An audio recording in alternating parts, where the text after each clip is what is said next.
The first thing I saw that morning was Celeste Harper's white Range Rover sliding nose first toward my pond, its tires spinning so hard they threw mud across the grass like a busted sprinkler. Celeste was standing on the bank in a silk blouse and expensive boots, screaming at anybody who would listen, while I sat 10 yards away in the cab of my old excavator with a coffee cooling between my knees. She kept yelling, "Evan, do something." And I remember thinking, well, ma'am, I tried telling you not to park on wet ground about 6 different times. Now, before anybody decides I am some kind of backwoods villain who gets his kicks watching luxury cars sink into the earth, let me back up a little, because that SUV did not end up in my pond by accident. Not exactly. It ended up there because Celeste had spent nearly a year acting like the land my family worked for 4 generations was just an ugly blank space on the edge of her perfect little neighborhood. My name is Evan Cole, and I have lived on that farm outside Belridge, Tennessee, for 52 years. My grandfather bought the place after the war, my dad raised cattle there, and I grew up learning that dirt is not just dirt when your family has buried sweat, money, and half their lives in it. We ran hay through the summer, kept a small herd of cattle, sold eggs at the roadside stand, and did our best to stay out of everybody else's way. It was quiet work, honest work, the kind where nobody tells you how to paint your barn because nobody is standing around looking at your barn in the first place. Then the developers showed up. They bought the old Miller tract a mile down the road, bulldozed the cornfield, put up a stone entrance, and built a neighborhood called Willow Crest Preserve, which was funny because there was not much preserved about it once they got finished paving over everything. The houses were big, the lawns were trimmed so tight they looked plastic, and every mailbox matched. Along with the neighborhood came an HOA, and along with the HOA came Celeste Harper. Celeste was not technically the president at first. She called herself the Community Lifestyle Director, which sounded less like a neighborhood volunteer and more like somebody who expected a crown and a trumpet entrance. She was always dressed like she had just stepped out of a luxury catalog, even at the farmer's market where I first met her. She picked up one of my jars of clover honey, held it to the light and said, "This is charming, but have you ever considered a more elevated presentation?" I looked at the jar, then at her, and said, "Ma'am, the bees did not leave much room for branding." She smiled, but it was the kind of smile people use when they have already decided you are beneath them. After that came the letters. First they were polite, asking whether I would consider repainting my fence because the weathered wood did not match the visual character of Willow Crest. Then came suggestions about my equipment, my hay bales, my cattle, even the old red barn my father built with his own hands. Celeste said visitors entering Willow Crest had to look at my farm first, and she believed I had a responsibility to make it more welcoming. I told her the farm had been welcoming just fine since 1948. She laughed like I had missed the point, then said, "Evan, progress does not ask permission." I should have known right then that she was not talking about progress. She was talking about control. And once Celeste Harper decided my farm was standing in the way of her vision, she did not just want to change it. She wanted to claim a piece of it. At first, I told myself Celeste was all talk, the kind of person who mistook a committee title for a badge and a stack of printed bylaws for actual authority. But then I started finding people from Willow Crest walking along my fence line with clipboards in their hands, taking pictures of my cattle, my equipment, even the old shed where I kept feed and tools. One Saturday morning, I caught a man named Grant Bell standing inside my north pasture, wearing loafers that were already sinking into the mud, staring at my cows like he was inspecting a chemical spill. I drove the four-wheeler over and asked him what exactly he thought he was doing. He looked at me, glanced down at his clipboard and said, "We are documenting potential quality of life concerns for the association." I said, "You mean the cows?" He nodded, real serious, like he was presenting evidence in court.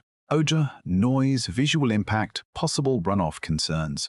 I looked past him at one of my heifers chewing cud with the calm expression of an animal that had never once worried about property values, and I said, "Grant, that cow has been standing here longer than your neighborhood has existed. She is not a quality of life concern. She is a cow." He did not laugh. People like Grant rarely do when they are carrying somebody else's confidence around in a clipboard.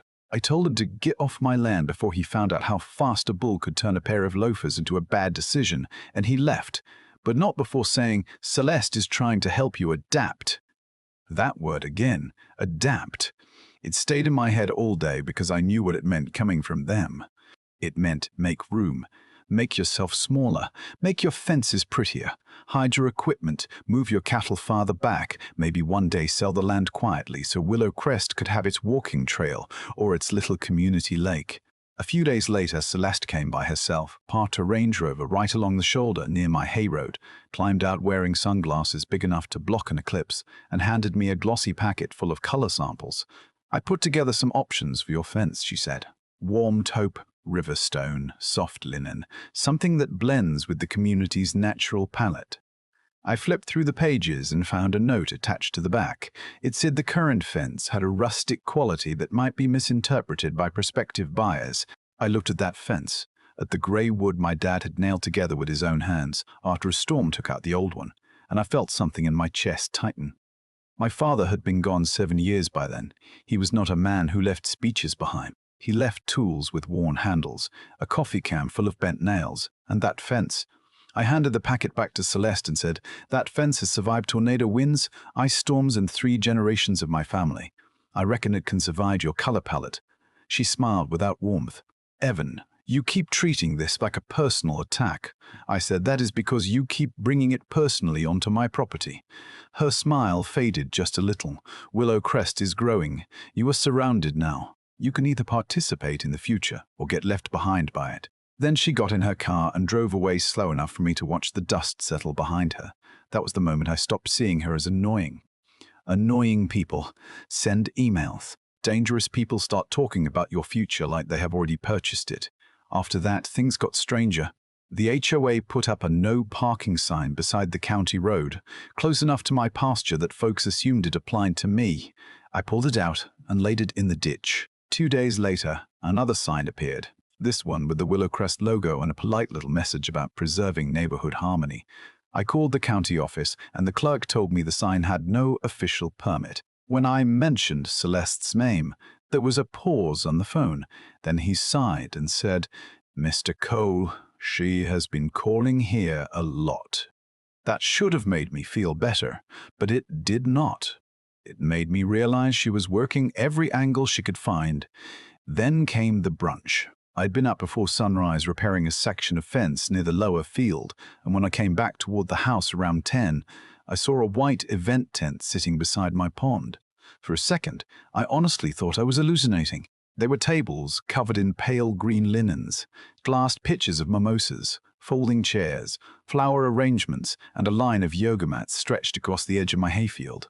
Celeste stood in the middle of it all wearing a floppy straw hat and holding a wine glass like she was hosting a garden party at some old estate.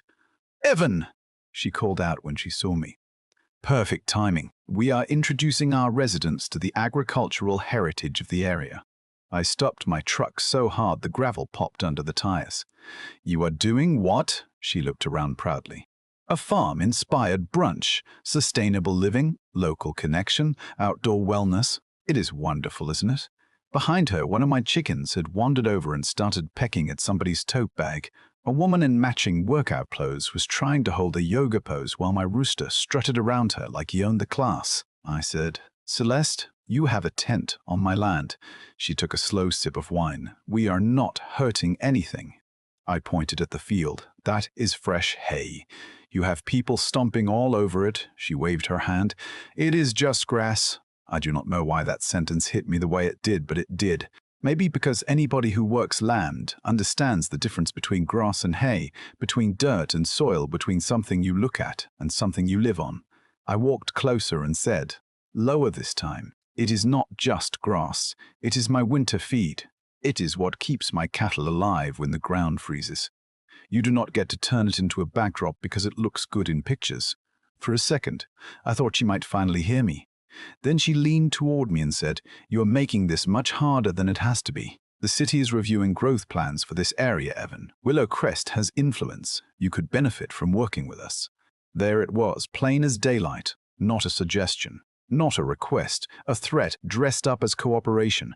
I told everyone to pack up and leave. Most of them looked embarrassed enough to move quickly, especially after one of my ducks bit a man on the ankle and he yelped like he had been shot. But Celeste stood there until the last folding chair was loaded into an SUV, staring at me with that same cool little smile. Before she left, she said, "You cannot keep this place frozen in time forever." I said. Maybe not, but I can keep you off it. I thought that would be the end of it for the day. Then, 3 mornings later, I looked out my kitchen window and saw her Range Rover parked right in the middle of my hay road, blocking the only route wide enough for my tractor and baler to get through. And that was when the whole thing stopped being about flyers, fences, and brunches. That was when Celeste Harper decided to plant a flag on my land, and I knew she had no intention of moving it. I walked out there before sunrise, still wearing my work shirt, and Celeste was sitting behind the wheel with her window cracked, drinking something out of a silver tumbler like she had reserved the place. I knocked on the glass and said, "You need to move this now." She lowered the window 2 inches and looked around at the road, the pasture, the old barn behind me.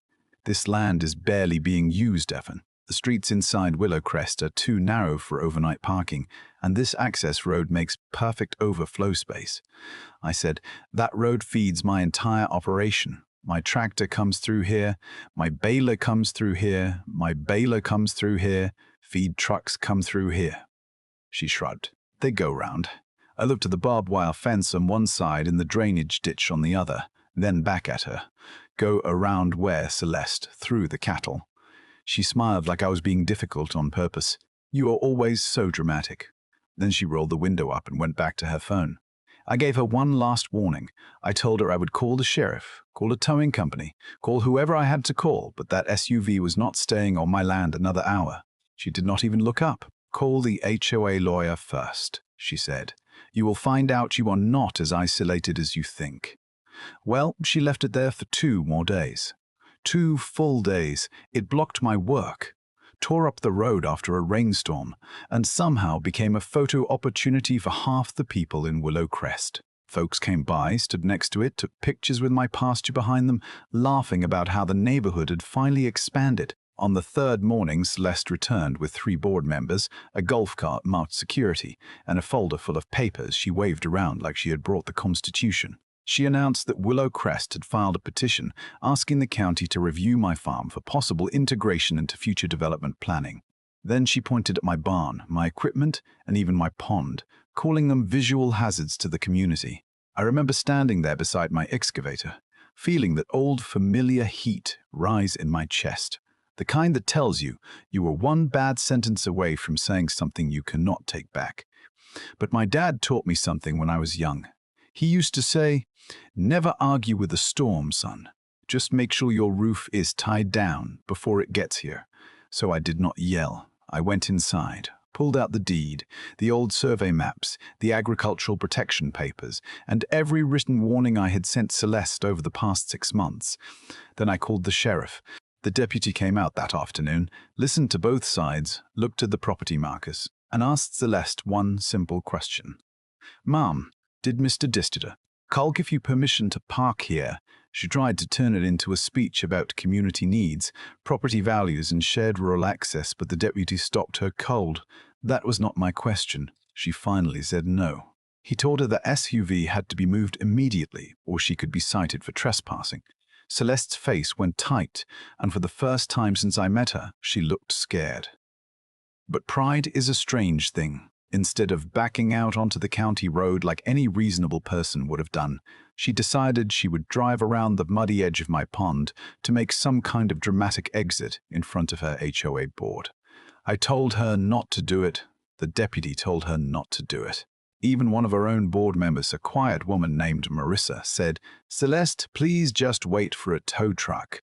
But Celeste put that Range Rover in gear, turned toward the pond and said, "I know what I am doing." The ground looked solid from a distance, but that bank had been soft since the heavy rain. The back tire sank first, just enough to make the whole vehicle tilt. Celeste hit the gas and the tire spun, spraying mud across the side of the SUV. Then the front end dropped another foot. The board members started shouting. Celeste screamed at me to bring the excavator, but by then the deputy had his hand up telling everybody to stay back. I climbed into the cab anyway, not to push her deeper, not to punish her, but because that old machine was the only thing on the farm heavy enough to keep the ground from giving way under the tow strap. For nearly 20 minutes, the Range Rover groaned and slid inch by inch toward the water, while Celeste stood on the bank, soaked in mud, watching the same land she called Useless swallow her perfect little symbol of control. By the time the tow truck got there, the bumper was underwater and the whole county seemed to know about it. Somebody filmed it, of course. By sunset, the video was everywhere and the comments were brutal. But what stayed with me was not the laughter. It was Marissa coming back 2 days later with an apology and a letter from the HOA board. Celeste had been removed from her position, the petition was withdrawn, and Willow Crest agreed in writing to stay off my land. I stood there holding that letter, looking out at the pond where the mud still carried tire tracks, and I realized something. Celeste had not lost because her SUV sank. She lost because she spent so long treating other people's boundaries like obstacles that she forgot they were real. So tell me, was I right to stand my ground, or should I have handled it differently before it got that far? Put your honest opinion in the comments, and if you have ever dealt with a neighbor, an HOA, or anybody who thought your property was theirs to control, share your story too.